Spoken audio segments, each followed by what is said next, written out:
Hello students, welcome to UPSC Prelims Examination 2026 is over now। और ये जो समय है वो बहुत ही कंफ्यूजिंग टाइम है एस्पिरेंट्स के लिए, खास करके जो पेपर दे करके आए हैं। क्योंकि 2026 की जो पेपर है that is one of the toughest paper ever asked in UPSC examination.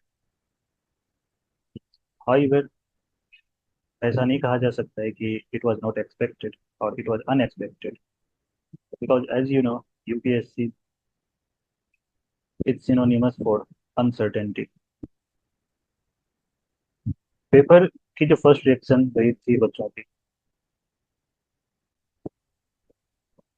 तो they were shocked, obviously they were shocked. और जो हमारी टेंडेंसी होती है कि ये हम मान के चलते हैं कि किसी भी सेट में हो सकता है कि पहले के क्वेश्चन डिफिकल्ट होंगे। तो बच्चे के हाथ में जब पेपर गई तो बच्चे को लगा कि शुरू के क्वेश्चन डिफिकल्ट होंगे और बाद के क्वेश्चन डुएबल होंगे।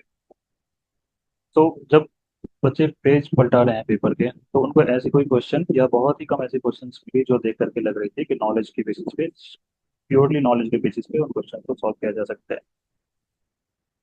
तो it was a bit difficult time initially, लेकिन जब पेपर को सॉल्व करने लगे, जब एक बार ये इनिशियल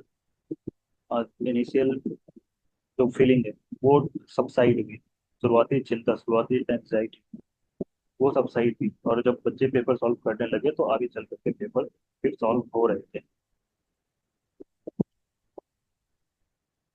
तो paper was difficult in terms of its uncertainty and in terms of its lengthiness. और बहुत सारे ऐसे भी बच्चे हैं, ऐसे भी रिपोर्ट आ रहे हैं, बच्चे रिपोर्ट कर रहे हैं कि वो पूरी पेपर को सॉल्व नहीं कर सके थे। However it is necessary that आपने जितने भी सॉल्व किए हैं, 50, 60, 70, 80 जो भी सॉल्व किए हैं आपने, वो एक्यूरेसी के साथ आपने किए हों। एक्यूरेसी मतलब मोर देन 80 to 90% एक्यूरेसी। और अगर आप कम अटेम्प्ट कर रहे हैं, 50 कर रहे हैं, 60 कर रहे हैं, तो आपकी एक्यूरेसी 90% के आसपास जरूर होनी चाहिए। खैर, आज की जो वीडियो है वो हम हिस्ट्री के जो सेक्शन है, हिस्ट्री के सेगमेंट के ऊपर डिस्कस करेंगे और देखेंगे कि हिस्ट्री के जो पेपर है उसमें कितने क्वेश्चंस किए जा सकते थे और किन क्वेश्चंस को सिर्फ नॉलेज के बेसिस पे सॉल्व किया जा सकता था, किन क्वेश्चंस को इंटेलिजेंस के बेसिस पे सॉल्व किया जा सकता था और किन क्वेश्चंस को छोड़ देना ही बेहतर था। तो लेट्स बिगिन।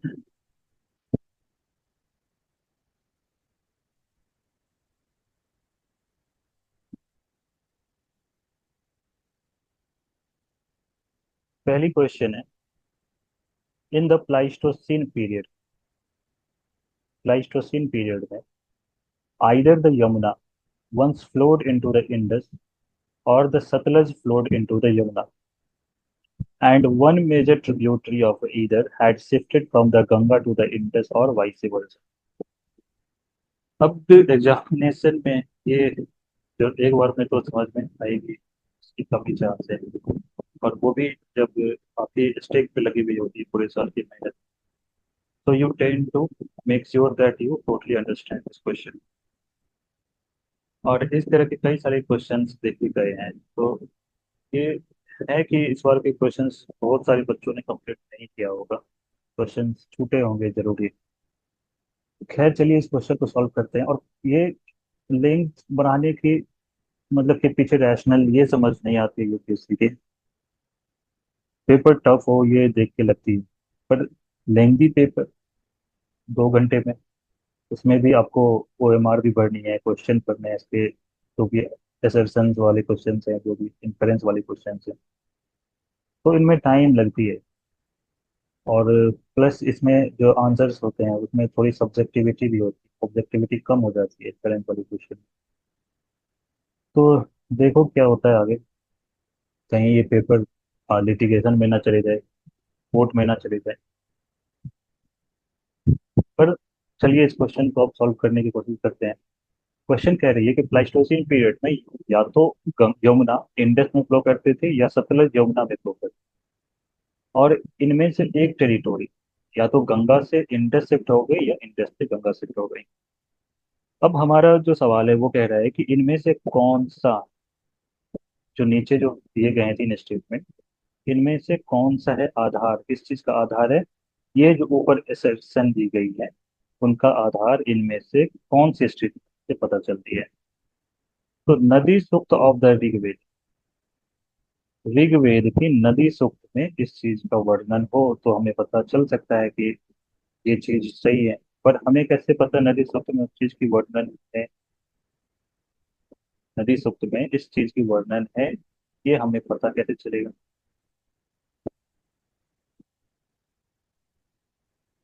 नदी सूक्त में यमुना की बहुत कम ही वर्णन है, 3 से 4 बार, और गंगा की एक बार वर्णन है। इंडस और उसके ट्रिब्यूटरीज यानी सप्त सिंधु के वर्णन कई बार है, जैसे सतलज के लिए शताद्रु वर्ड यूज, सतलज को शताद्रु नाम से जानी जाती थी। तो शताद्रु और इंडस की जिक्र है, सिंधु नदी की जिक्र है,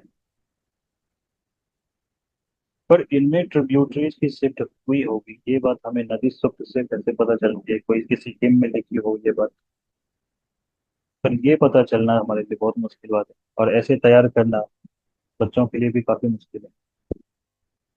the exploration of the Sutlej, इसको करते हैं अभी, इस स्टेटमेंट को हमने बस मार्क किया हुआ है। The exploration of the Sutlej and Yamuna by Robert Bruce foot. Robert Bruce foot ने सतलज और यमुना की एक्सप्लोरेशन की, उससे ये बात पता चली। तो ये स्टेटमेंट गलत है। गलत इसलिए है क्योंकि रॉबर्ट ब्रूस फुट की एसोसिएशन आर्कियोलॉजी से होती है, आर्कियोलॉजी से इसकी एसोसिएशन है, Robert Bruce foot association, and he is associated with Pallavaram hand x. Pallavaram कहाँ पे है, पल्लावरम तमिलनाडु में, तमिलनाडु में आर्कियोलॉजी डिपार्टमेंट में वो कार्यरत थे, काम कर रहे थे, तो उनको पल्लावरम हैंड एक्स मिली। ये उपिंदर सिंह के जो पहली चैप्टर है स्टोन एज वाली, उसके बस ऊपर में जो इंट्रोडक्शन वाली पार्ट है, तो उसमें ये चीज लिखी थी रॉबर्ट ब्रूसफुट के बारे में कि उनको पल्लावरम हैंड एक्स मिली। It was the first stone age tool discovered in India by Robert Brucewood. So it is less likely that he was exploring Satluj and Yamuna. So this statement seems wrong, and we have a strong logic to eliminate this statement. So if we eliminate two, we are left with two options, either one or three. Now, third statement says the presence of the same species of dolphins in both the Indus and the Ganga river system. अगर Indus और Ganga river systems में same species of dolphins हैं, फिर तो ये पूरी तरह से इन्फेरेंशियल स्टेटमेंट हो गई, ये थर्ड स्टेटमेंट, तो इसको पूरी तरह से फिर वो कोरोबोरेट करती है। But the confusion is about this word same species, same, not similar. As we know, Indus and Ganga and Irrawaddy both have dolphin species, but they are not same species, they are different species. So this same species, this word makes whole this statement doubtful.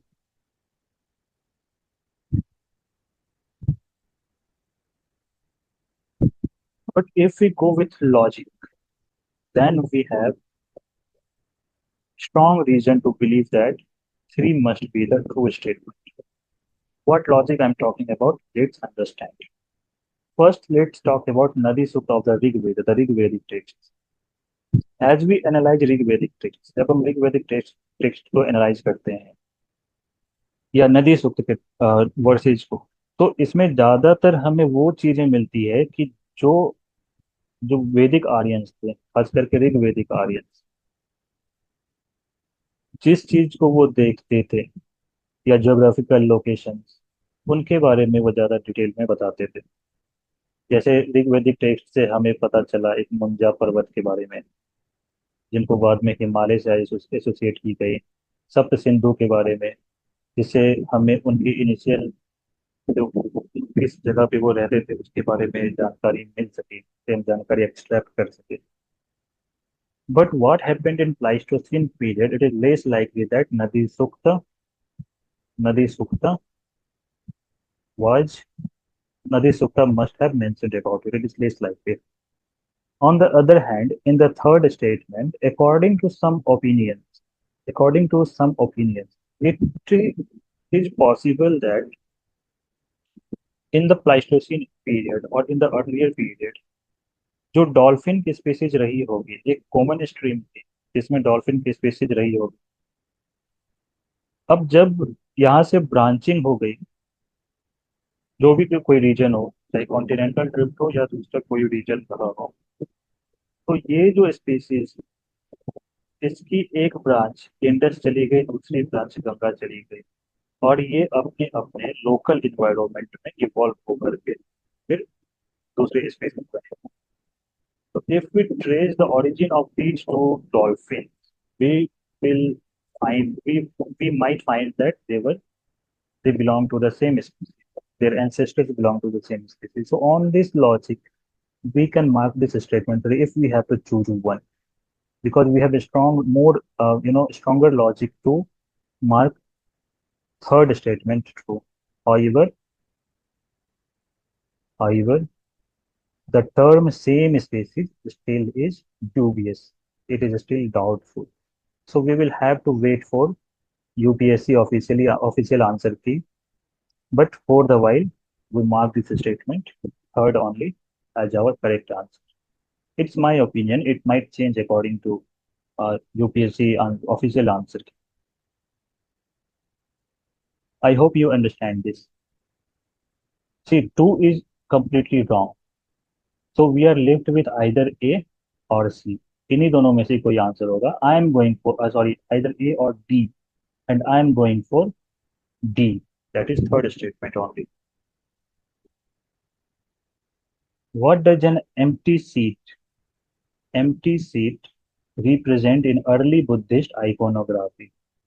Early Buddhist iconography, let's understand this. जो early Buddhist iconography थी, वो an iconic means उसमें बुद्धा की जो representation थी वो human form में नहीं थी रिप्रेजेंटेशन. तो बुद्धा को रिप्रेजेंट करने के लिए कुछ सिंबल्स का यूज किया जाता था. जैसे बुद्धा फर्स्ट सर्मन, बुद्धा जो पहला उपदेश दे रहे हैं सारनाथ के डियर पार्क में, तो first sermon, this event is known as धर्म चक्र परिवर्तन, and a turning wheel is used as a symbol for this first sermon. The Buddha's Mahaparinibban. So Mahaparinibban is represented with stupa, and Buddha's Mahaabhinishkraman, the great going forth. यानी कि जब वो घर छोड़ते हैं, तो ये जो सिंबल है ये यूज होती है एक हॉर्स विदाउट राइडर. तो empty seat empty seat would represent the meditation of Buddha. So A is our correct answer. Third question है, which of the following pairs of ancient and modern names of rivers these are correctly matched? अब ये question मैंने जो आपको practice करवाई थी उससे भी है, और PYQ भी अगर आप करके जाते हैं तो से आप ये क्वेश्चंस कर पाते, क्योंकि शायद 2025 में है, पिछले साल ये क्वेश्चन पूछी गई थी. So let's solve this question. Vitasta Chenab Ashwini Jhelum पारुष्णी Ravi और यायावती Beas. So I think this is very easy questions and most of you must have solved this. Vitasta means Jhelum, Ashwini means Chenab, तो वन और टू तो हो नहीं सकते, ये चले गए, ये तो चली गई. रही बात Parushni stands for Ravi, that is correct statement.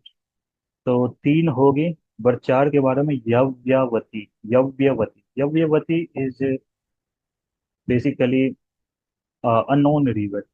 Historians are not sure about, or archaeologists are not sure about which river Yavyavati is and where does it flow. Some historians say it was from Afghanistan. But where does it arise? What is its root? Where is its bed, river bed? So these are all not known. On the other hand, Beas की जो ancient name थी वो थी विपासा. सो fourth statement गलत हो गई, तो हमारे पास जो आंसर बची वो है सी, थ्री ओनली. चौथी question. Which of the following statements on the Amravati Stupa and its relief sculpture is are correct? आम्रवती स्तूप और उस पे जो रिलीफ स्कल्पचर्स हैं उनके बारे में आपको बताना है कि इनमें से तीन स्टेटमेंट्स हैं, इनमें से आपको सही बताने हैं. It was located in the lower Krishna valley. Lower Krishna valley पे लोकेटेड है. लोअर कृष्णा वैली पे लोकेटेड है. तो अमरावती आपको पता है किस स्टेट में है? आंध्र स्टेट में. आंध्र आंध्र स्टेट में है. और आंध्र स्टेट तो हमारी ईस्टर्न साइड में. ईस्टर्न साइड में. तो लोअर कृष्णा वैली, ज्यादा चांस लोअर कृष्णा वैली अगर लॉजिकली जाओ. बट अगर आप मैप में देखते हैं अमरावती की लोकेशन पे नागार्जुन कोंडा गुंटूर वगैरह के एरिया में, और that definitely is towards the lower Krishna valley. तो first statement is correct. In India it was next only to the Sanchi stupa in size. Bharat में यह सांची स्तूपा के बाद साइज में आती है. Next only two Sanchi stupa, यानी सांची स्तूपा फर्स्ट पे है और अमरावती सेकंड पे. This statement is rather incorrect. Why this is incorrect? We have two strong logic. First, on the basis of knowledge. First, we will apply knowledge. Only then after we will apply logic. So, on the basis of knowledge,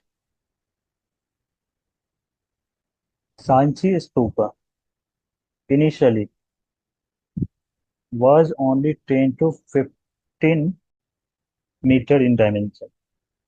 On the other hand, Amravati stupa की जो diameter है वो है approx 50 metre. यहाँ पे जो हम concept use कर सकते हैं, लॉजिक यूज कर सकते हैं. तो हम पढ़ते हैं कि जैसे जैसे बुद्धिज्म आगे बढ़ी, डेवलप हुई, तो स्तूपा की साइज भी धीरे धीरे बढ़ती रही. स्तूपा की साइज भी बढ़ती रही धीरे धीरे. तो सांची स्तूपा किसके टाइम में बनी हुई है? अशोका के टाइम में. और हम Amaravati stupa is more associated with Satavahanas and इक्ष्वाकुज.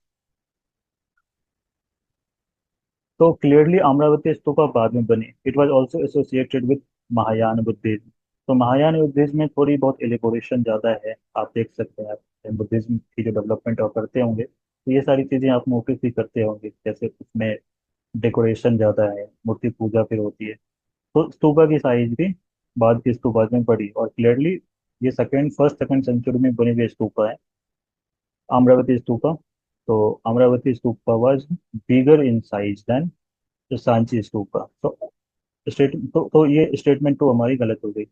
The Amravati school of sculpture made a lasting impact on the later South Indian sculpture, and its products were carried to Sri Lanka and Southeast Asia.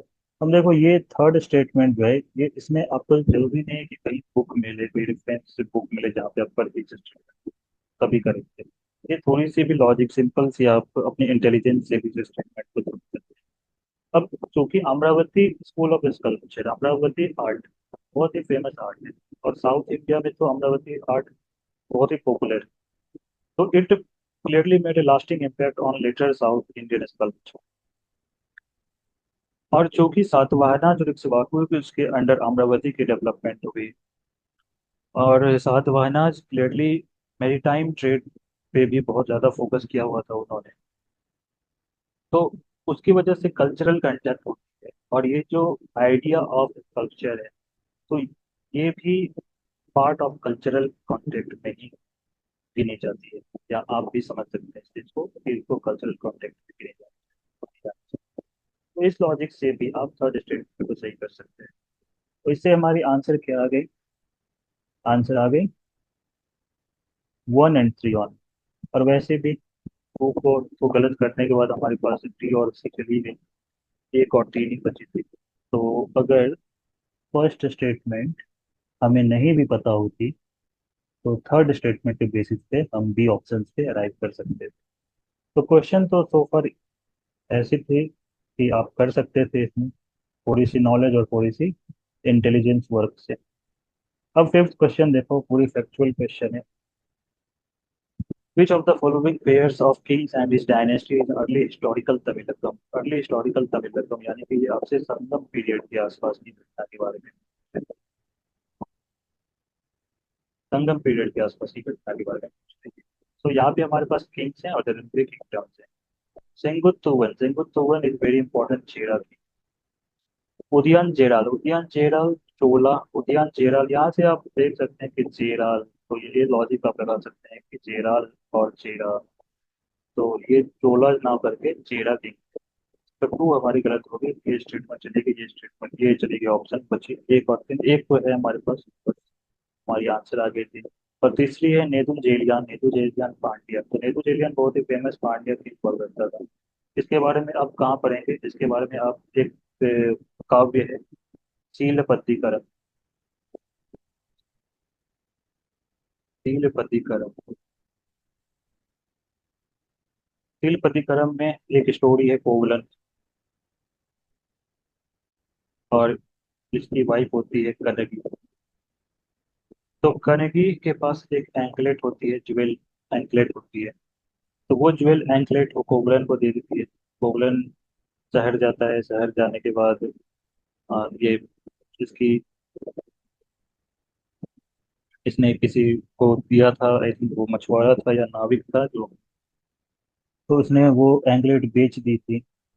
Anklet बेच दी इधर। Same anklet जो मदुरई की queen थी उसके पास भी थी। रानी की anklet चोरी हो जाती है तो उसकी खोजबीन शुरू होती है।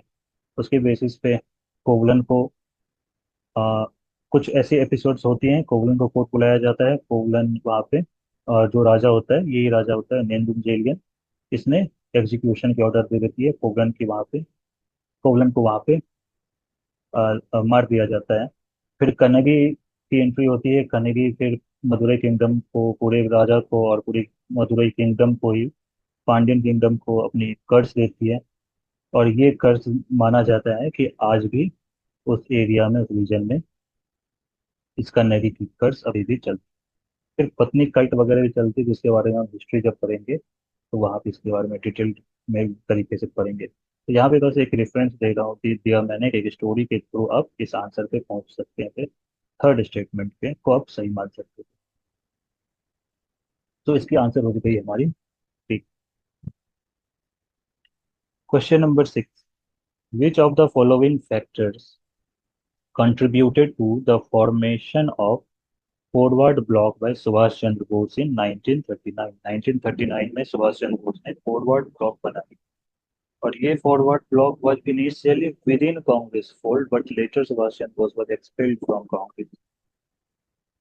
तो 1939 में कौन से ऐसे फैक्टर्स थे, इनमें से कौन से फैक्टर्स थे जो सुभाष चंद्र बोस को फॉरवर्ड ब्लॉक लाने बनाने में कंट्रीब्यूट किया? फर्स्ट स्टेटमेंट है, Bose failed to win the confidence of Mahatma Gandhi. अब ये तो बहुत ही, अब जिस तरह की अभी पॉलिटिकल एटमॉस्फेयर है, वहाँ पे ये बातें तो आप सुनते होंगे अपने दोस्तों के बीच कि Bose and Mahatma Gandhi had the fall out. Mahatma Gandhi की जो कैंडिडेट थे वो थे पिता पत्ताभी सीतारमैया, जिनकी हार हो जाती है। और 1938 में भी सुभाष चंद्र बोस प्रेसिडेंट थे, और 1939 में एक बार फिर से सुभाष चंद्र बोस इलेक्शन जीत जाते हैं कांग्रेस, कांग्रेस की प्रेसिडेंसी। तो Bose failed to win the confidence of Mahatma Gandhi, but election जीतने के बाद वर्किंग कमेटी भी बनती है, कांग्रेस वर्किंग कमेटी की फॉर्मेशन जब हो रही थी, तो वहां पे महात्मा गांधी के लॉयलिस्ट बहुत ज्यादा थे। तो उनकी वजह से सुभाष चंद्र बोस को अपनी पॉलिसी और प्रोग्राम को एग्जीक्यूट करने में समस्या पैदा हुई, जिसकी वजह से उन्होंने अपनी अलग से एक ऑर्गेनाइजेशन बनाई, फॉरवर्ड। तो फर्स्ट स्टेटमेंट तो सही है। सेकेंड है, the Congress left was disunited and failed to support Bose. Congress left was disunited, तो कांग्रेस लेफ्ट में आ जाती है कौन, जो कम्युनिस्ट। देखो कांग्रेस में भी कम्युनिस्ट थे, बट कम्युनिस्ट की अपनी पार्टी। कांग्रेस के जो लेफ्ट थे उसमें कुछ सोशलिस्ट भी आते हैं, सोशलिस्ट भी आते हैं। So Congress left was disunited. Congress left was disunited and failed to support Bose. तो बोस को वो सपोर्ट किया और डिसयूनाइटेड थे। दिस एक्चुअली देखो, जब इलेक्शन के time left was United, left along with communist, communist ने भी बाहर से सपोर्ट दिया था। So left was United during election, लेकिन जब अ, आगे चल करके बोस और इधर बाकी गांधी के बीच जो थोड़ी मतभेद हुई थी, तो उसमें कांग्रेस एक बार फिर से ऐसे फेज में 19 देखो, अब 1939 वर्ल्ड वार का समय, ठीक है, एक बार फिर से वार का समय, वर्ल्ड वार का समय था, और ऐसे समय में कोई नहीं चाहता था कि कांग्रेस एक बार फिर से टूटे। तो यहाँ पर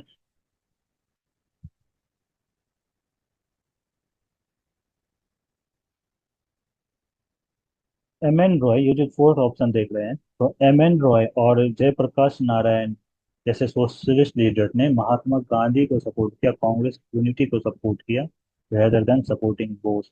तो इस बेसिस पे सेकेंड और फोर्थ स्टेटमेंट तो हमारी सही हो गई। थर्ड स्टेटमेंट कहती है कि communist did not support Bose in his endeavors. Communist actually supported Bose during his election election campaigning. लेकिन जब बोस जर्मनी से जाकर के मिल लेते हैं, हिटलर के साथ मिलते हैं, तो उसके बाद कम्युनिस्ट की फॉल आउट हो जाती है और कम्युनिस्ट बोस को उसके बाद विथड्रॉ कर लेते हैं अपनी सपोर्ट। तो इलेक्शन तक सपोर्ट करते हैं, उसके बाद वो सपोर्ट नहीं करते हैं। तो ये क्वेश्चन है कि इन हिज इंडेवर्स, तो इंडेवर्स में ऐसा तो नहीं कर सकते कि वो किस इंडेवर की बात कर रही है, इलेक्शन में सपोर्ट किया था। तो थर्ड स्टेटमेंट जो है हमारी सही हो गई, सॉरी गलत हो गई। तो हमारे जो सही आंसर होगी वो होगी 1 2 एंड 4, और 1 2 एंड 4 हमें बी में दिख रही है, तो बी हमारी सही आंसर हो जाएगी। अच्छा सवाल था ये, कुछ सीखने को मिला होगा इस सवाल से आपको भी जरूर। नेक्स्ट सवाल देखते हैं, question number 7। Consider the following statements regarding the British policy in Awadh immediately after the annexation in 1856। Awadh के एनेक्सेशन 1856 में और सिंध के एनेक्सेशन 1840 टू 43 में,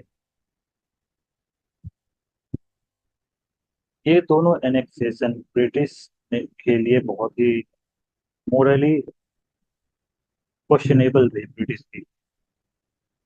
पर इनके बारे में हम फिर यहाँ डिस्कस नहीं करेंगे, अपने क्लास में, रेगुलर क्लास में हम उसके बाद करेंगे। स्टेटमेंट्स हैं, the talukdars were dispossessed of their states but allowed to retain their arms and force. Talukdars को उनके स्टेट्स से डिस्पजेस कर दिया गया, लेकिन उनको आर्म्स और फोर्स रखने की इजाजत दी गई। अब ये देखो, ये तो थोड़ी सी कॉन्ट्रोडिक्टिंग स्टेटमेंट आपको लग सकती है। तालुकदार को वो आउटसाइडर मानते थे, या इंटरलोपर्स मानते थे, या बिचौलिया मानते थे। तो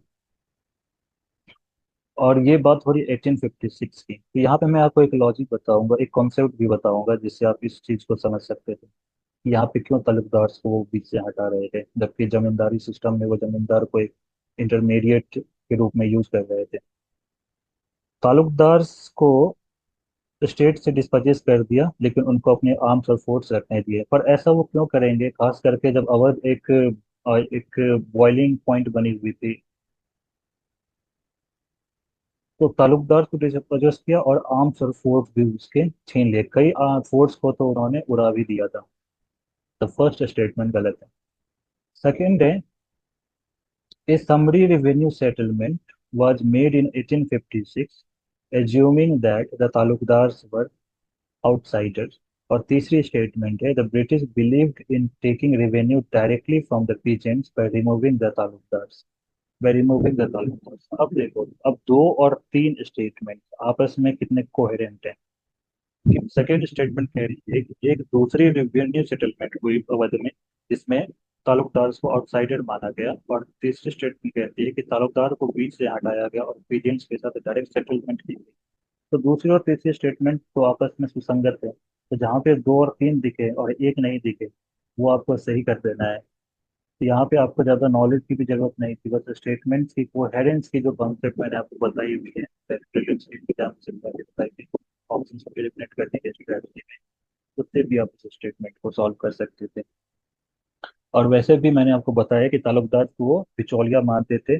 और एक्चुअली क्या हुआ कि जब जमींदारी सिस्टम हुई थी बंगाल में, तो बंगाल की जमींदारी सिस्टम परमानेंट जमींदारी थी, तो एक बार जो रेट फिक्स कर दी गई थी तो वही रेट लास्ट तक चली, 1947 तक रेट चली, उसमें वो चेंज नहीं हो पाई, जिसकी वजह से आगे चल करके ब्रिटिश क्राउन को, एम्पायर को, सरकार को बहुत ज्यादा नुकसान भी उठाना पड़ा था। तो अब ये 1856 ब्रिटिश की पॉलिसी चेंज हो गई। 1793 की जो सेटलमेंट थी वो कॉलोनियलिज्म की पहली फेज थी, जिसको मर्केंटाइल फेज कहते हैं। पर 1856 की सेटलमेंट फाइनेंशियल फेज है।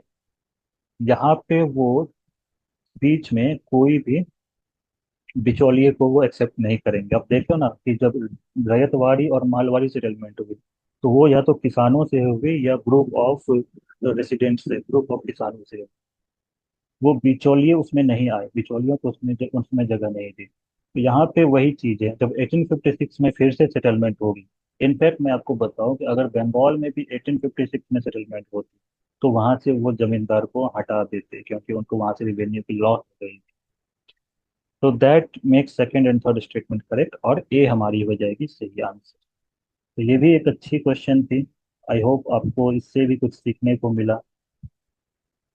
एट्थ क्वेश्चन है, the genesis of political alliances based on community lay in the very nature of the Montagu Chelmsford reforms of 1999। 1919 में जो मोंटेगो चेम्सफोर्ड रिफॉर्म्स हुए थे, या government of India act of 1990, उसमें political alliance की जो politics है, पॉलिटिकल अलायंस कम्युनिटी लाइंस पर जो ग्रुपिंग बनती, उसकी शुरुआत 1919 के रिफॉर्म्स में थी। ये स्टेटमेंट है जिसको हमें सही मानना है। इसके बेसिस पे हमें बताना है कि इनमें से कौन सा स्टेटमेंट है नीचे में जो ऊपर दिए गए असर्शन को सपोर्ट करती है।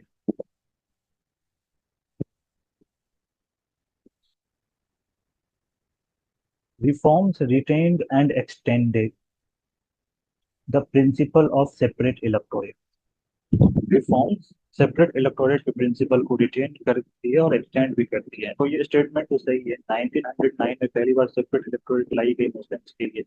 1919 में इसको रिटेन करके ऊपर एक्सटेंड किया दूसरे कम्युनिटीज के लिए, जैसे सिख, इंडियन क्रिश्चियंस और इंडो यूरोपियंस के लिए।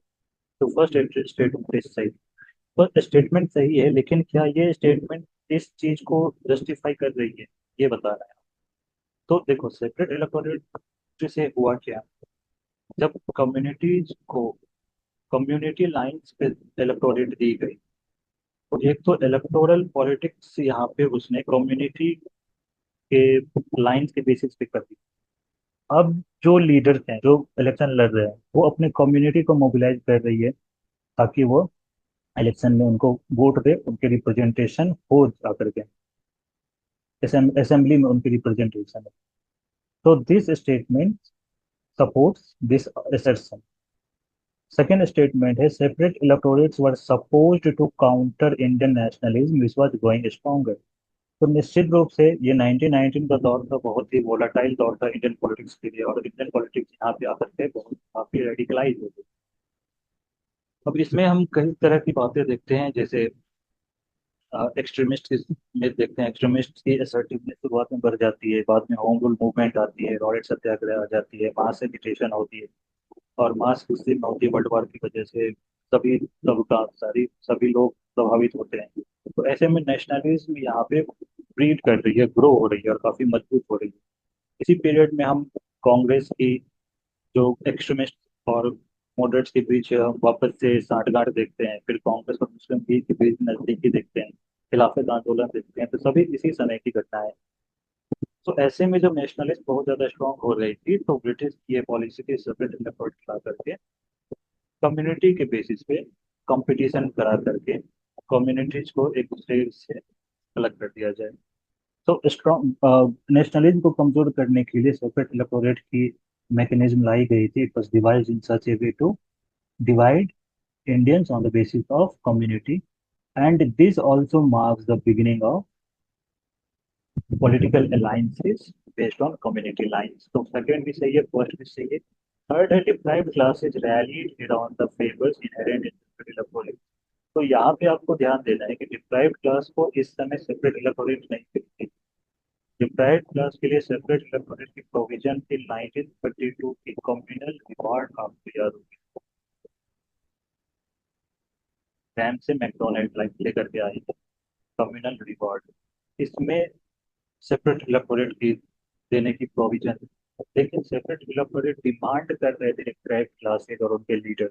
तो क्यों कर रहे थे? क्योंकि उनको जो सेपरेट इलेक्टोरेट से फायदा दिख रहा था, उसके बेसिस पर ही वो सेपरेट इलेक्टोरेट डिमांड कर रहे थे। तो deprived classes rally, gathered, mobilise on the basis of this reform. Separate electorate की जो प्रोविजन थी उसके बेसिस पर ही वो भी डिप्राइव्ड क्लास भी मोबिलाइज हुआ।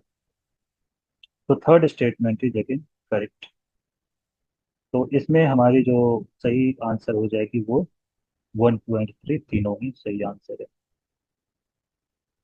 नवा क्वेश्चन है, पंडित मल्लिकार्जुन मंसूर।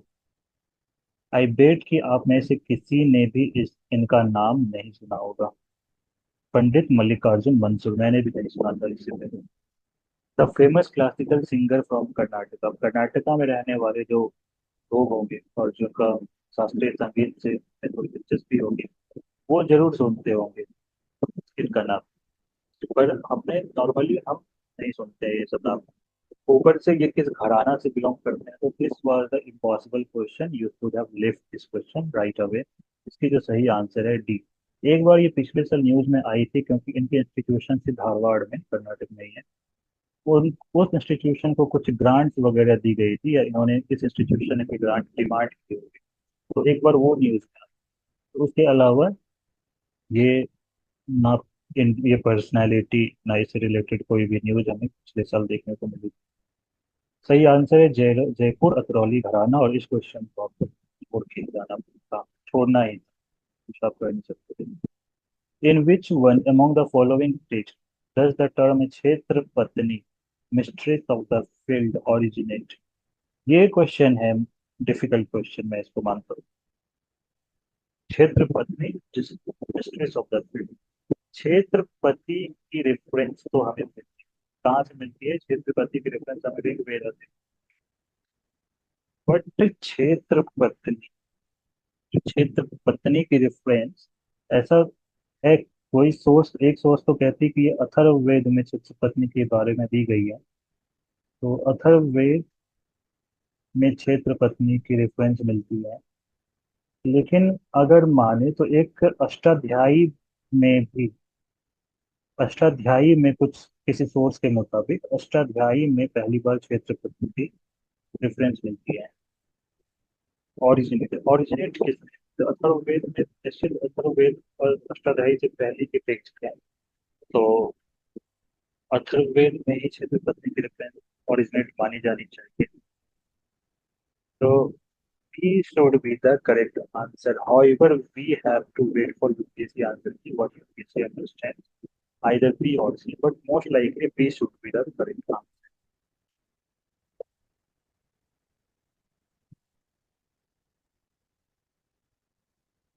और इसमें एक लॉजिक भी आप सोच सकते हैं कि जैसे ये ऋग्वेदिक पीरियड की ऋग्वेद है, लेटर वैदिक पीरियड की ये ग्रंथ है, अष्टाध्यायी है महाजनपद पीरियड की, और अर्थशास्त्र है मौर्यन पीरियड और उसके बाद की। तो जैसे जैसे हम फिर प्रोग्रेस करते हैं तो वोमेन की राइट थोड़ी सी डिक्लाइन होती है, डिक्लाइनिंग फेज की तरफ जाती है।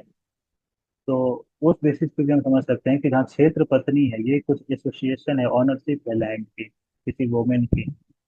तो यहाँ पे हम समझ सकते हैं कि अगर ऑनरशिप की बात हो रही है तो ये पहले के ग्रंथों में ज्यादा होनी चाहिए, क्योंकि बाद में उनकी ऑनरशिप और इनहेरिटेंस धीरे धीरे करके को कमजोर किया गया था, और ऑनरशिप राइट को। तो उस बेसिस पे भी अथर्ववेद ही सही आंसर होना चाहिए।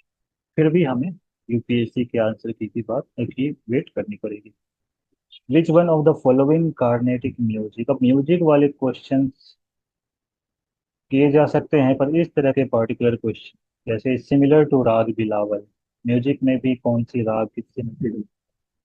राग बिलावल इन हिंदुस्तानी म्यूजिक, तो हिंदुस्तानी म्यूजिक में राग बिलावल है। ये मॉर्निंग में जो राग है, ये सुबह के समय ये राग खेली जाती है, गाई जाती है। तो उससे रिलेटेड कौन सी इसमें कार्नेटिक म्यूजिक है जो मिलती जुलती? तो नाट भैरवी, कामवर्धनी, हनुमान तोड़ी और धीर शंकर भरणम। सही आंसर है धीर शंकर भरणम, बट इस क्वेश्चन को भी आपको छोड़ देना था। द आर्टिफिशियली फिक्स्ड, ये मार्केट फिक्स नहीं कर दिया, इसको आर्टिफिशियली फिक्स की गई थी, सरकार ने फिक्स की होगी। Artificially fixed rupee sterling exchange rate prescribed by the Hilton Young commission 1926 के रिकमेंडेशन पे, जो रुपी स्टर्लिंग रेट को 1 शिलिंग 6 पेंस पे ऊपर फिक्स कर दी गई थी। ये किस कारण से की गई? तो आपको ध्यान होगा कि जो 1926 की पीरियड है, इससे पहले कौन सी बड़ी चीज हुई थी? वो हुई थी 1914 की वर्ल्ड वॉर। वर्ल्ड वॉर चली 1919 तक, जिससे वर्ल्ड इकोनॉमी संकट में आ गई। वर्ल्ड इकोनॉमिक संकट में आई, अभी जैसे वॉर चल रही है तो रुपी डिप्रिसिएट हो रही है। रुपी डिप्रिसिएट होने से फायदा क्या होता है? डेप्रिसिएशन का फायदा क्या होगा? इंपोर्ट बढ़ेगा या एक्सपोर्ट कॉम्पिटिटिव होगा? इंपोर्ट महंगा हो जाएगा, इंपोर्ट महंगा होगा, एक्सपोर्ट सस्ता होगा। रुपए की वैल्यू गिरी तो एक्सपोर्ट कॉम्पिटिटिव होगी, सस्ता मिलेगा, जहाँ से एक्सपोर्ट ज्यादा होगा, सस्ता होगा, कॉम्पिटिटिव होगी मार्केट। इंडियन जो गुड्स की मार्केट कॉम्पिटिटिव होगी।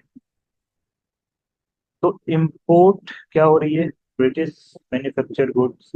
अब इंपोर्ट महंगा हो रहा है, एक्सपोर्ट सस्ता हो रहा है। एक्सपोर्ट होगा इंडियन कैपिटलिस्ट जो 1905 के बाद स्वदेशी कार्यक्रम के दौरान इंडियन कैपिटलिस्ट की ग्रोथ होती है, शुरुआती ग्रोथ होती है। और वर्ल्ड वार में फिजिकल नेसेसिटीज और नेशनलिस्ट प्रेशर और मार्केट की रिक्वायरमेंट्स की वजह से जब ब्रिटिश की पॉलिसी में चेंज करना पड़ता है और इंडिया में इंडस्ट्रियलाइजेशन को प्रमोट करना पड़ता है, तो इंडिया में भी कैपिटलिस्ट क्लास और इंडस्ट्रियलिस्ट क्लास आ गए थे।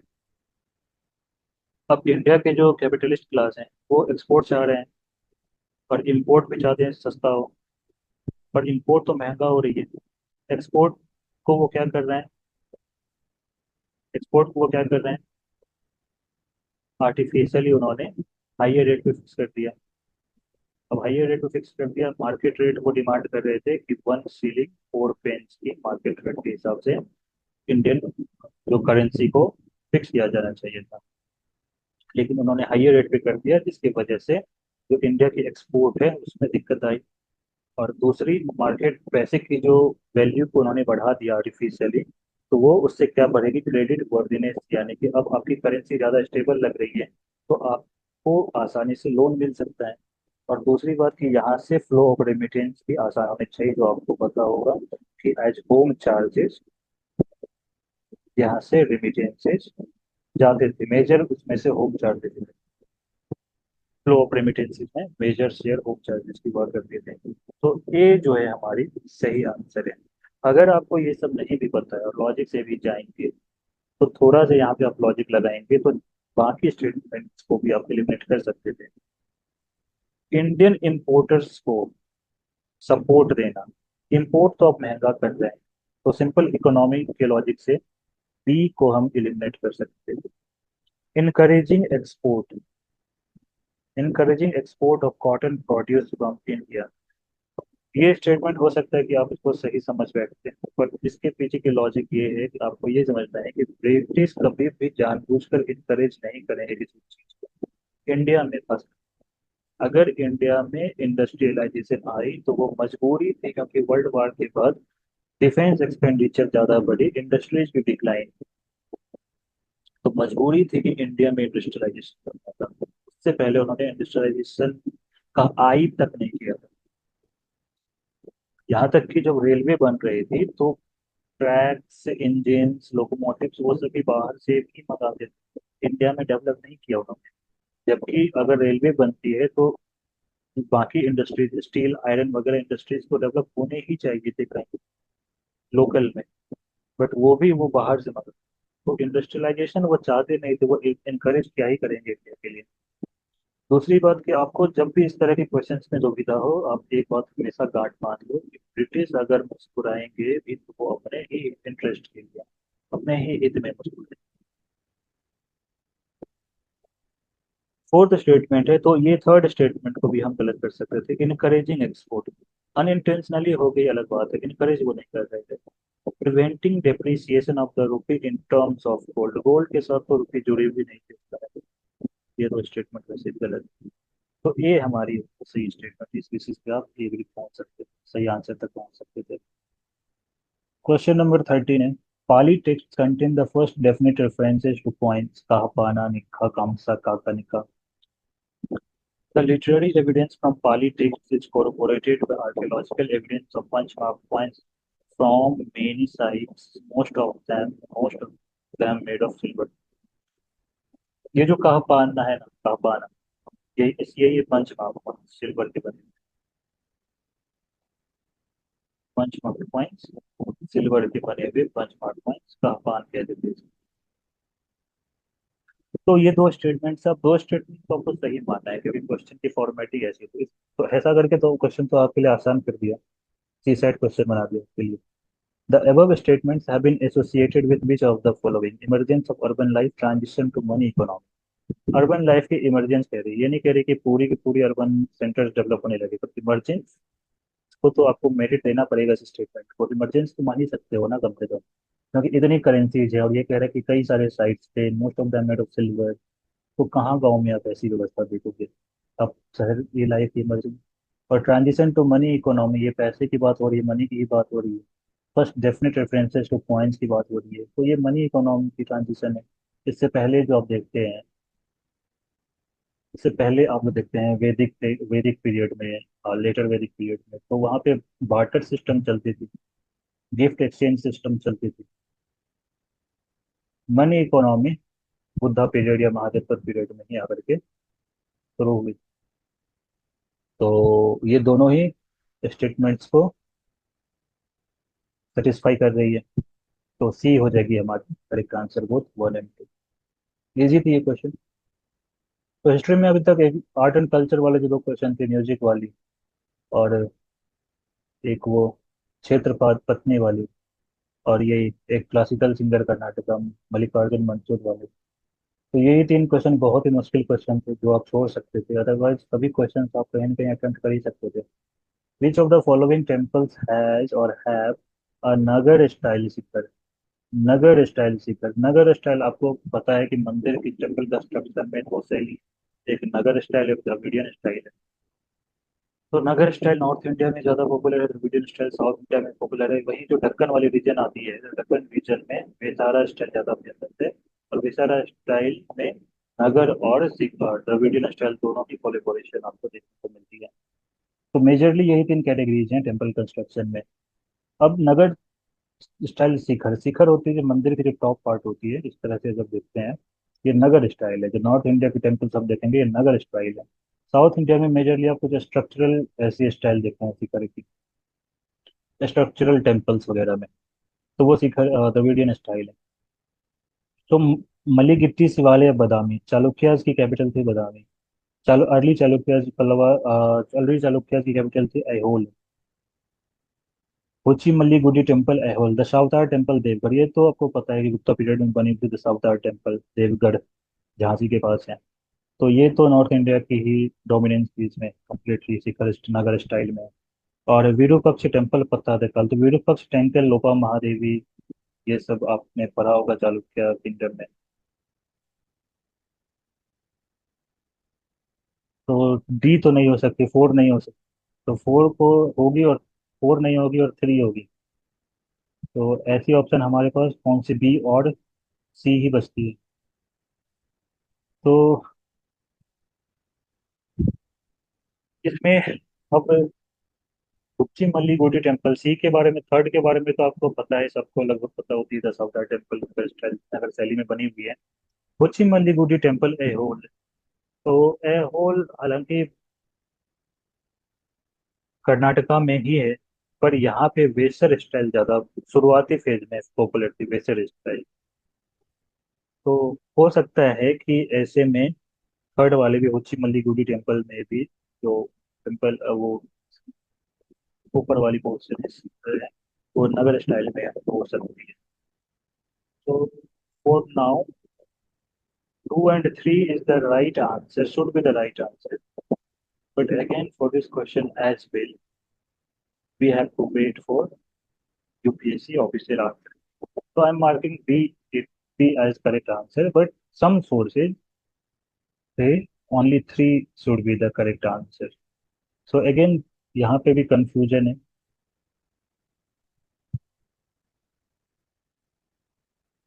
So we will have to wait for UPSC official answer की, एंड थैंकफुली यूपीएससी ने कहा है कि इस बार वो प्रीलिम्स के बाद ही आंसर की अपलोड कर देंगे।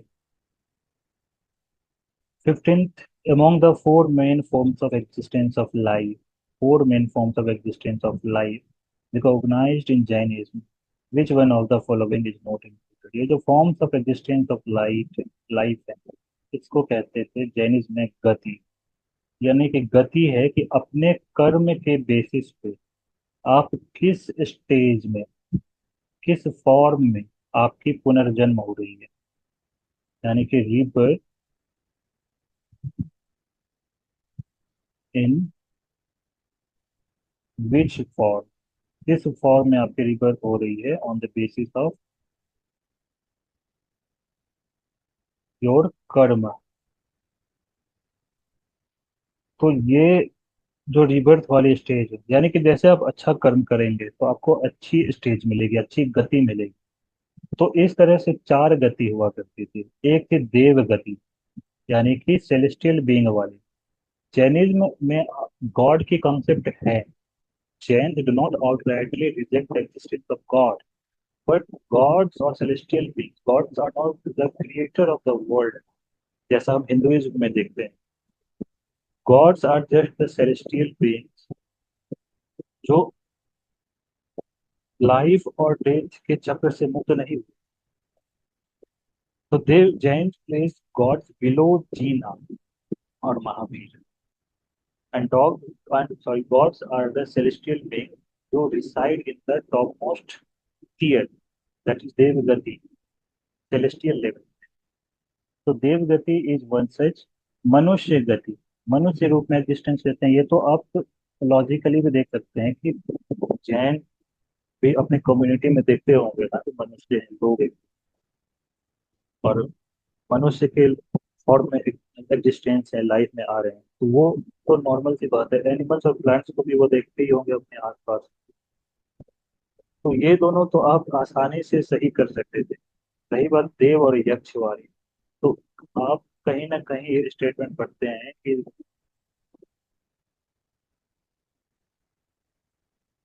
Jain believe in God but face the under Jina, और यक्ष जो है वो अटेंडेंट्स मानते हैं। डेमी गॉड्स को भी वो मानते हैं कि they exist, but demigods are lesser gods and they are the attendants of Tirthankaras.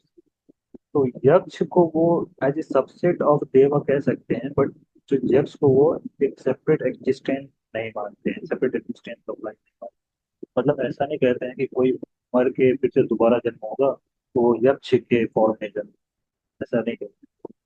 तो यक्ष उनमें से फॉर्म ऑफ एग्जिस्टेंस, चार फॉर्म ऑफ एग्जिस्टेंस नहीं मानते थे। चौथी फॉर्म ऑफ एग्जिस्टेंस थी भरत, हिल बॉड, जो बुरे काम कर रहे हैं, वो गंदा काम कर रहे हैं, वो सभी तरह के फॉर्म में जन्म ले।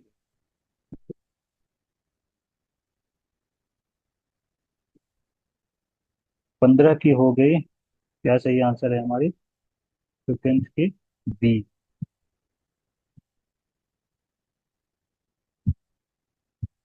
15th की बी।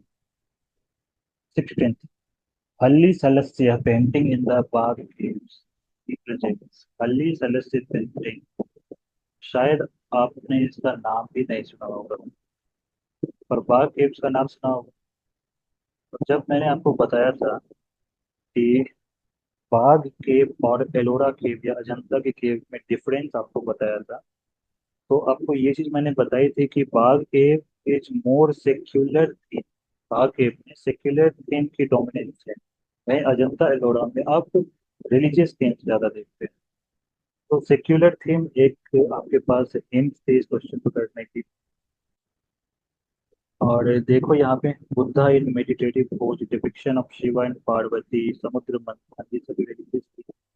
तो उसके बेसिस पे आप इसको सॉल्व कर सकते थे। वॉइस फोक डांस, यहाँ पे आप इसको सॉल्व कर सकते थे। अदरवाइज देखो, ये क्वेश्चन इतनी आसान थी कि आप जरा से भी इटिमोलॉजी पे ध्यान देते तो यहाँ पे आप देख सकते थे हल्लीसा और लस्य। और लस्य मैंने आपको बताया था कि जब ट्रेडिशनल क्लासिकल डांस में एक शिवा तांडव होती थी और एक पार्वती लस्य होती थी। तो तांडव और लस्य मैंने वहां आपको बताया था, तांडव और लास्य। तो तांडव, जब शिवा क्रोधित हुए थे और तांडव नृत्य कर रहे थे, तो पार्वती जी ने लास्य डांस करके उनके क्रोध को शांत किया। तो यहाँ से भी आपको हिंट्स मिल रहे थे कि it is associated with dance. And dance वाली हमारे पास एक ही ऑप्शन है, ये वो आपकी करेक्ट हो जाती है। क्वेश्चन नंबर 16 की ए हो गई। Question number 17, consider the following statements relating to the use of place value system in India. So Indian knowledge system current government की जो ब्रॉडर थीम है उसके साथ भी अलाइंड है। और it is of no wonder that you are getting questions on indigenous knowledge system और Indian ancient knowledge system. तो प्लेस वैल्यू सिस्टम, अब ये क्वेश्चन है थोड़ी मुश्किल, खास करके देखो लॉजिकली टू और थ्री को करेक्ट कर सकते थे, पर वन में एग्जैक्टली आपको नॉलेज चाहिए कि मनाकानी प्लेट्स गुजरात की। और 595 596 एटी में यहाँ पे पहली बार अब अर्लीस्ट एपिग्राफिक यूज हमें दिखती है प्लेस वैल्यू सिस्टम। तो वैसे तो तीनों ही स्टेटमेंट सही है, पर ये भी क्वेश्चन थोड़ी डिफिकल्ट साइड में है। और इसको भी अगर आप छोड़ के आते तो भी आप कोई इसमें गलत बात नहीं होती, क्योंकि मैक्सिमम लोग इसको छोड़ के ही आए होंगे। लॉजिक की अगर हम बात करें कि लॉजिकली अगर हम एलिमिनेट करें भी तो हम ज़्यादा से ज़्यादा दो और तीन को ही कर पाएंगे, फिर भी हमारे पास ए में कंफ्यूजन बनी रहेगी। तो सी और डी में हम फिर भी 50-50% पे कंफ्यूज रहते ही। और अगर फाइनली एलिमिनेट करने की बात आती तो जो हम सिंपली ट्रिक एक यूज करते हैं कि फैक्ट वगैरह जहाँ पे दी होती है तो वो जनरली गलत होती है, वो आपको कंफ्यूज करने के लिए दी जाती है। तो उस बेसिस पे अगर आप एक को गलत करके आते तो ये आंसर ही आपकी गलत हो जाते। तो बेहतर था कि आपने इसको छोड़ दिया होगा, और उम्मीद है कि आपने इसको छोड़ा ही होगा, और छोड़ना भी चाहिए था। पर इससे आप क्या सीख ले सकते हैं कि आप इंडियन एंशियंट नॉलेज सिस्टम के ऊपर काम करके जाएंगे अगली बार से, या इंडियन इन्वेंशन जो पुराने टाइम की Indian science and technology innovations वगैरह, तो इस पे आप काम करके अगली बार अपियर होंगे। नेक्स्ट क्वेश्चन है, consider the following statements about the archaeological findings इन हड़प्पा। हड़प्पा में जो आर्कियोलॉजिकल फाइंडिंग्स हुई थी, हड़प्पन टाउन, आर्कियोलॉजिकल फाइंडिंग के बेसिस पे आपको ये कुछ स्टेटमेंट दिए गए हैं। फिर अच्छा क्वेश्चन उसके नीचे है, which of the following inferences can be drawn from the above statement. Again ये सी सेट वाली क्वेश्चन है। तो पहले स्टेटमेंट्स को पढ़ लेते हैं। देयर इज वाइड अकरेंस, देखो ये जो वर्ड्स होते हैं इसको मार्क कर लिया करो, क्योंकि आपके लिए हिंट्स होते हैं। Wide occurrence of spindle whorls in the houses but absence of spinning wheel, absence of spinning wheel, okay, absence of spinning wheel. Weights and measurement, weight and measurement scales, ये weights है, uniform weights आपको पता होगी कि Harappan town से मैंने आपको बताया भी है कि आप पुराने हड़प्पा के लेक्चर्स देखेंगे तो उसमें इस चीज़ के बारे में मैंने जिक्र किया था। और मेजरमेंट स्केल जो आपको लोथल से मिली थी खास करके, complete with graduation have been discovered. There are houses built in large part with baked bricks around relatively spacious courtyards with their own wells, bathing platforms and large rooms. ठीक है, तीन statements पढ़ लिए हमने. Which of the following inferences can be drawn from the above statement? Statement 1 suggests that spinning was a laborious activity done at home. अच्छा, घर पे होती थी, ये बात कैसे पता करोगे? क्योंकि यहाँ पे देखो घरों में मिली थी स्पिंडल होल्स. और लेबोरियस एक्टिविटी थी या नहीं, ये कैसे बताओगे? लेबोरियस एक्टिविटी तो वो हमें कैसे मिलती है सबूत? स्पिनिंग व्हील्स की एब्सेंस से. अब स्पिनिंग व्हील्स एब्सेंट है तो वो कैसे कर रहे होंगे फिर स्पिनिंग? हाथ से कर रहे हैं, अगर हाथ से कर रहे हैं तो इसका मतलब वो लेबोरियस एक्टिविटी है. तो फर्स्ट स्टेटमेंट हमारी सही हो जाएगी. Statement to suggest the extent of scientific knowledge that the Harappan प्रदेश. बस ये तो जनरल स्टेटमेंट है, इसमें क्या सोचना है आपको. Statement 3 suggest the emergence of A common property system. Emergence of common property system, तो कॉमन प्रॉपर्टी सिस्टम तो हम ट्राइबल स्ट्रक्चर में पहले भी देखते हैं ना, ऋग वैदिक टाइम्स वगैरह में भी देखा ही. अच्छा सॉरी, माफ करना, ऋग वैदिक टाइम्स तो बात की है. ठीक है. तो कॉमन प्रॉपर्टी सिस्टम की इमरजेंस पर यहाँ पे आप देखेंगे there are houses built in large part with baked bricks around relatively spacious courtyards. Around relatively spacious courtyards, there are houses built in large part around relatively spacious courtyards with their own wells. On wells यानी कि अपने wells हैं, अपने wells हैं, तो ये private property की बात कर रही है. Bathing platforms and large rooms, तो कहीं पे भी कम्युनिटी या कॉमन प्रॉपर्टी की तरफ इशारा नहीं हो रही है. तो थर्ड स्टेटमेंट हमारी गलत होगी. थर्ड स्टेटमेंट गलत होते ही 1 एंड 2 यानी कि ए हमारी सही आंसर होगी. ठीक है, question number 19. Which one of the following statements about the Eka movement and Bardoli Satyagraha is correct? The Eka movement was throughout supported and organized by the Congress, while Bardoli Satyagraha was initially independent of Congress influence and was only in the last stages supported by the Congress. ये तो इन दोनों statement को उलट पुलट दिया. एका movement को कांग्रेस ने शुरू में सपोर्ट किया, बाद में जब जब एका मूवमेंट नॉन वायलेंट हो गई थी तो उसको विथड्रॉ कर लिया सपोर्ट. बारडोली को तो शुरू से ही सपोर्ट कर रहे थे.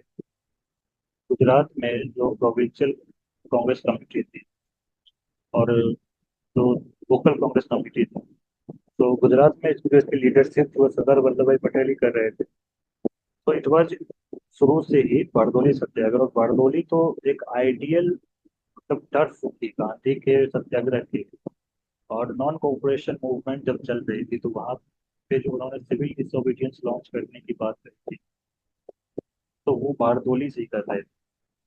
बारडोली को ही उन्होंने सेलेक्ट किया था. तो it was Bardoli was ideally suited for Gandhian Satyagraha. तो Gandhi Bardoli Satyagraha was initially independent of Congress. नहीं, इसको शुरू से ऑर्गेनाइज भी किया, लीड भी किया और इसको सफल भी बनाया कांग्रेस की लीडरशिप की. तो फर्स्ट तो गलत हो गया हमारी. The Eka movement was provided leadership by the talukdars of Awadh, whereas Bardoli Satyagraha was a movement of the landless labourers. Landless labourers movement नहीं थी, ये थी लैंडेड पीजेंट्स. लैंडेड पीजेंट्स की पीजेंट्स की जो प्रॉपर्टी थी इस पे 22% रिवेन्यू बढ़ा दी गई थी 1927 में. तो ये जो मूवमेंट शुरू हुई 1928 में शुरू हुई थी. और इधर जो एका मूवमेंट थी ये नॉन कॉपरेशन मूवमेंट के दौरान 1922 में शुरू हुई. तो Eka movement was provided leadership by the talukdars of Awadh. Talukdars of Awadh नहीं, तालुकदार्स तो एक्सप्लॉइट ही कर रहे थे.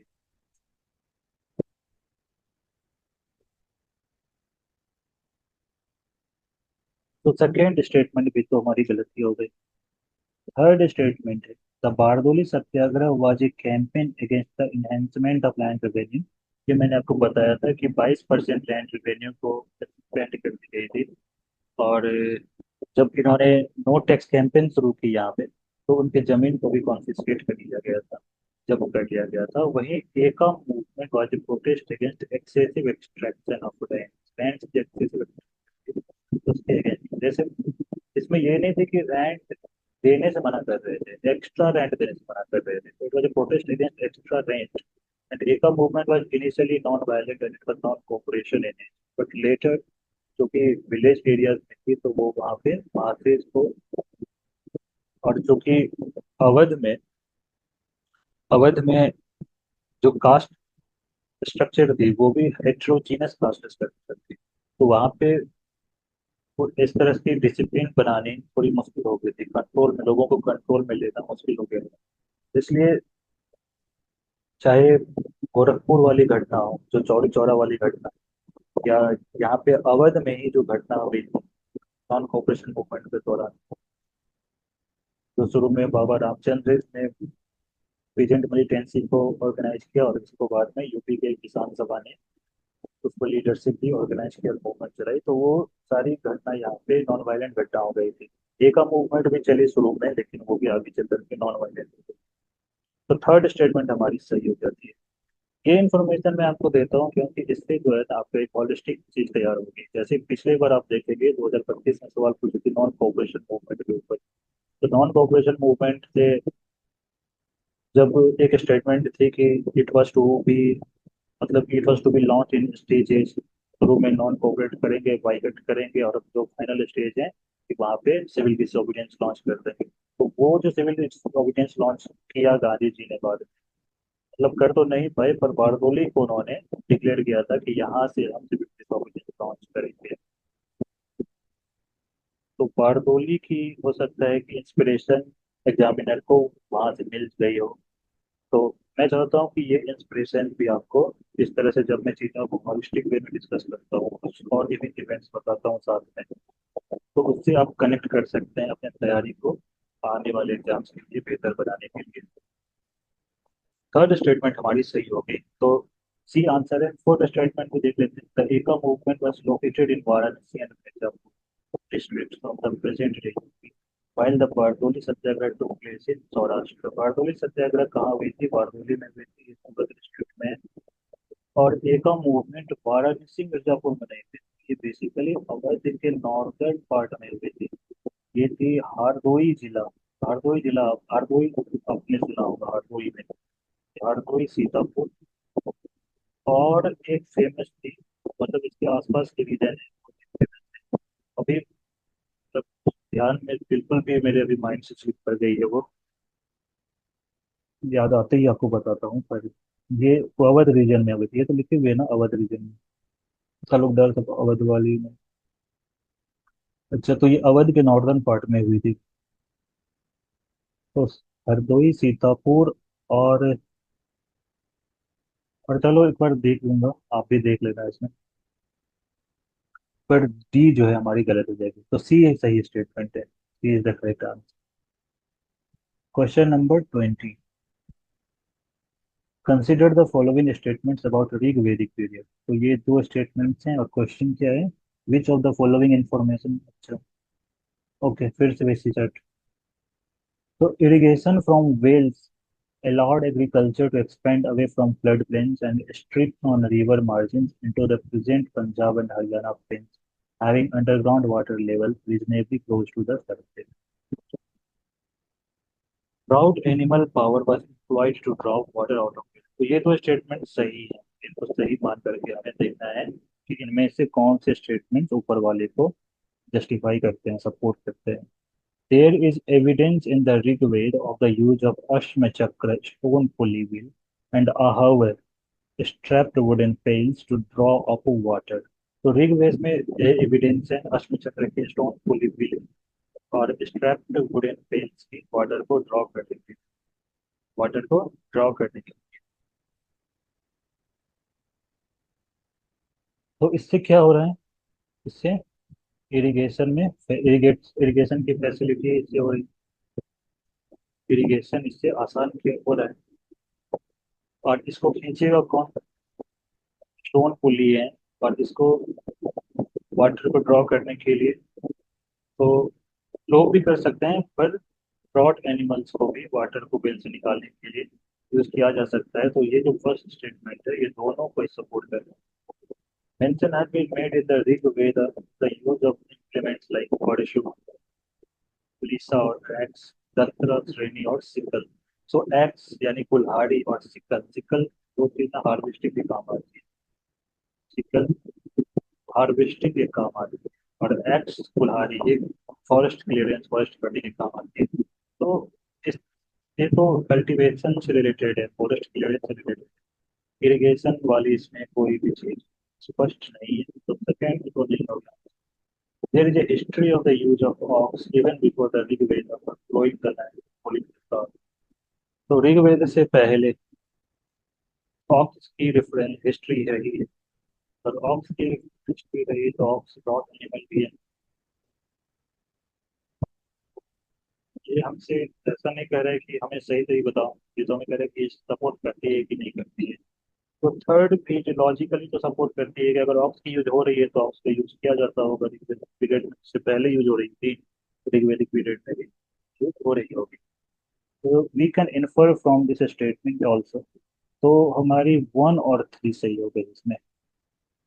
सी हमारी करेक्ट आंसर है, हो जाएगी। Question number 21। अच्छा ये 20 क्वेश्चन। एक और क्वेश्चन थी, मैंने देखा था क्वेश्चन कुछ इसमें थी, अहोम किंगडम से थे ये। Question number 27। Which one of the following statements with regard to the Moidam built by Thai Ahom Kingdom and inscribed as a World Heritage Site by UNESCO। हालांकि ये करंट अफेयर्स में आपने कवर किया होगा, इसमें आसानी क्वेश्चन है। मैदान को वो बरियर ग्राउंड यूज होती थी रॉयल नोबल्स के लिए। Three is the correct answer. तो ये हिस्ट्री आर्ट एंड कल्चर के क्वेश्चन थे। आपने देखा कि आर्ट एंड कल्चर के और एंशियंट इंडिया के क्वेश्चंस थे, मॉडर्न इंडिया से ज़्यादा क्वेश्चंस थे नहीं, पर स्टैंडर्ड क्वेश्चन थे, अच्छे थे क्वेश्चन थे। और मेडिएवल इंडिया के क्वेश्चंस, एक भी क्वेश्चन मेडिएवल इंडिया की नहीं थी क्वेश्चन। तो उम्मीद है, आशा है कि आप हिस्ट्री के क्वेश्चंस कर पाए और ये सेशन आपके लिए बहुत ही इंफॉर्मेटिव और बहुत ही यूजफुल सेशन रही होगी। जल्द ही पूरे पेपर के एनालिसिस और एग्जामिनेशन में इस तरह से इसको टैकल किया जाना चाहिए था, तो वो मैं आपके साथ लेकर के आऊँगा। कि जो चल रही थी फिल्म से पहले एक ऑप्शनल की क्लास, वो कंटिन्यू या फिर मॉडर्न इंडिया की क्लास हो सकता है कि मैं शुरू कर सकूं जनरल स्टडीज के लिए। और एंशियंट इंडिया की जो ऑप्शनल की क्लास थी वो फिर से अब कुछ दिनों में, मे बी 3-4 दिनों में वो क्लास भी शुरू हो जाएगी फिर से। तो अगर आप तो नए हैं इस चैनल पे तो इस चैनल को सब्सक्राइब कर ले और ज़्यादा से ज़्यादा लोगों तक शेयर करें, ताकि और भी लोग इस इनिशिएटिव से फ़ायदा उठा सके, उनकी भी तैयारी बेहतर हो। तो चलिए मिलते हैं जल्दी आपके साथ किसी और लेक्चर के साथ, किसी और कॉन्सेप्ट के साथ, किसी और टॉपिक के साथ। मीनवाइल अभी आपने प्रीलिम्स की पेपर दी है, अभी है थोड़ी पेपर तो टफर साइड में है जो मैंने देखे, और सी सेट भी नॉर्मल सी सेट नहीं है। तो कट ऑफ भी लगभग 75 to 80 के आसपास ही रहेगी, उससे ज़्यादा ऊपर तो नहीं जाएगी और ज़्यादा नीचे भी नहीं जानी चाहिए। तो 75 to 80 के मार्जिन आप मान करके चलो एक बार फिर से कट ऑफ। पर पेपर थोड़े सेल सॉल्व भी हो रहे थे आगे चल करके, शुरुआत में कुछ बच्चे पैनिक कर गए थे पेपर को देख करके। पर पेपर जैसे जैसे आप आगे जाओगे ना, तो paper current affairs based question थे और उनमें एलिमिनेशन भी यूज हो रही थी, और ऑप्शंस भी देखोगे आप तो वो जो one only, two pairs only, three pairs only, वो ऑप्शंस ना दे करके one and two, two and three, इस तरह के ऑप्शन दिए गए हैं इस बार ज़्यादा से ज़्यादा। मुझे तो लगता है कि सभी ऑप्शंस वैसे ही दिए हैं इस बार। तो ऐसे ऑप्शंस में एलिमिनेशन वाली स्ट्रेटजी काम कर जाती है। पर कुछ क्वेश्चंस हैं इन्फेरेंस बेस्ड, पैसेज टाइप के क्वेश्चंस हैं, तो इसमें आपकी टाइम जरूर गई होगी क्वेश्चन को पढ़ने में। और इन्फेरेंस वाली क्वेश्चन थोड़ी सब्जेक्टिव हो जाती है कि इसमें मैं कुछ और इन्फर करूंगा, आप कुछ और इन्फर करेंगे, यूपीएससी कुछ और ही इन्फर करके आंसर की दे देगी। तो आंसर की अल्टीमेटली जब तक यूपीएससी की आंसर की नहीं आ जाती तब तक इस बारे में कुछ कहा नहीं जा सकता, पर फिर भी मुझे लगता है कि कट ऑफ 2023 वाली जो 75 थी उससे ऊपर ही रहेगी। 80 के आसपास आप फिर भी मान के चल रहे हैं, पर अगर 85 से ऊपर आपके स्कोर है तो आप सेफ जोन में, डेफिनेटली सेफ जोन में है। पेपर में एलिमेंट ऑफ सरप्राइज बहुत ज़्यादा थी। और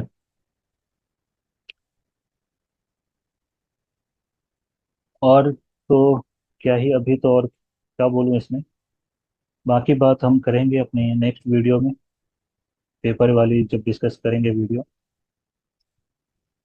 कोशिश तो यही करूँगा कि आंसर की के आने से पहले आपको मैं अपनी ये स्ट्रेटजी बताऊं कि पेपर को सॉल्व कैसे किया जाता है, क्या जाना चाहिए था, जिससे आप आने वाले पेपर में उस चीज़ को यूज कर सकेंगे। तो चलिए सेशन को यहीं पे एंड करते हैं और जल्द आपसे मुलाकात होगी। Meanwhile, like this video, share and subscribe to UPSC conic.